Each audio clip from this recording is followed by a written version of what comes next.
brief reporters, and here he is at the White House. Today, as Americans, we grieve the brutal murder, a horrific massacre of dozens of innocent people.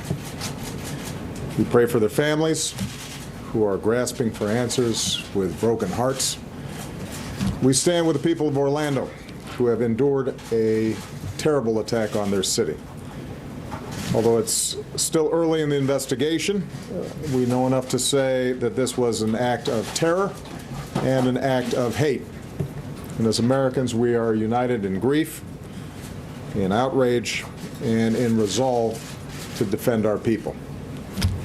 I just finished a meeting with FBI Director Comey and my Homeland Security and National Security advisors. The FBI is on the scene and leading the investigation in partnership with local law enforcement. I've directed that the full resources of the federal government be made available for this investigation. We are still learning all the facts. This is an open investigation. We've reached no definitive judgment on the precise motivations of the killer. The FBI is appropriately investigating this as an act of terrorism, and I've directed that we must spare no effort to determine what, if any, inspiration or association this killer may have had with terrorist groups. What is clear is that he was a person filled with hatred.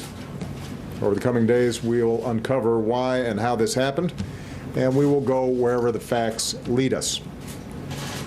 This morning I spoke with my good friend Orlando Mayor Buddy Dyer, and I conveyed to him the deepest condolences of the American people. This could have been any one of our communities. So I told Mayor Dyer that whatever help he and the people of Orlando need, they are going to get it. As a country, we will be there for the people of Orlando today, tomorrow, and for all the days to come. We also express our profound gratitude to all the police and first responders who rushed to harm's way. Their courage and professionalism saved lives and kept the carnage from being even worse. It's the kind of sacrifice that our law enforcement professionals make every single day for all of us, and we can never thank them enough.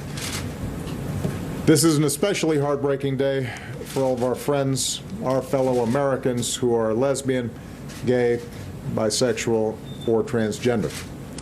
The shooter targeted a nightclub where people came together to be with friends, to dance and to sing and to live. The place where they were attacked is more than a nightclub. It is a place of solidarity and empowerment where people have come together to raise awareness, to speak their minds, and to advocate for their civil rights. So this is a sobering reminder that attacks on any American, regardless of race, ethnicity, religion, or sexual orientation, is an attack on all of us and on the fundamental values of equality and dignity that define us as a country. And no act of hate or terror will ever change who we are or the values that make us Americans. Today marks the most deadly shooting in American history. The shooter was apparently armed with a handgun and a powerful assault rifle. This massacre is therefore a further reminder of how easy it is for someone to get their hands on a weapon that lets them shoot people in a school or in a house of worship or a movie theater or in a nightclub. And we have to decide if that's the kind of country we want to be. And to actively do nothing is a decision as well. In the coming hours and days, we'll learn about the victims of this tragedy. Their names, their faces, who they were, the joy that they brought to families and to friends, and the difference that they made in this world. Say a prayer for them, and say a prayer for their families.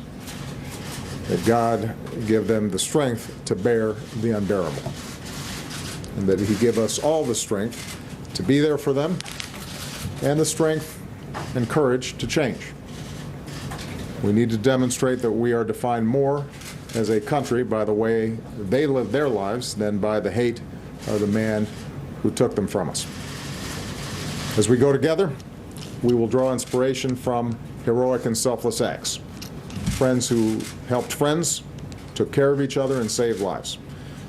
In the face of hate and violence, we will love one another. We will not give in to fear or turn against each other.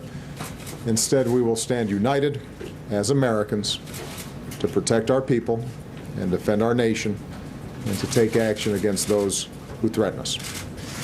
May God bless the Americans we lost this morning. May He comfort their families. May God continue to watch over this country that we love. Thank you. President Obama at the White House briefing room saying that this is being investigated by his FBI as an act of terror. Meeting with his national security team, saying he is committed to putting the full resources of the federal government behind this investigation. He said there is no definitive judgment as to the official motivation to this shooter.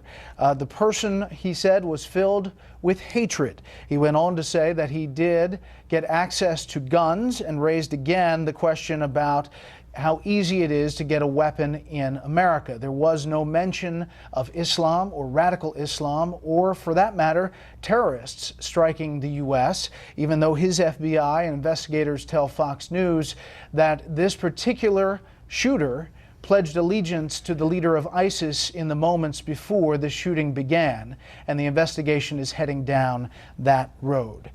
He mentioned the word hatred maybe 4 times. Did we talk about hatred when we were facing the Nazis? Did we talk about hatred when we faced the Soviet Union? No. This is about ideology. This is about a global threat that wishes to see America destroyed, along with our allies. The fact that he didn't mention the motivation, said it's not identifiable. Of course it's identifiable. This man, we have the reports that Catherine discussed about pledging allegiance to Abu Bakr al-Baghdadi, the head of ISIS. Well then, his motivation is a given. His motivation is holy war against the infidel. I'm just so disappointed.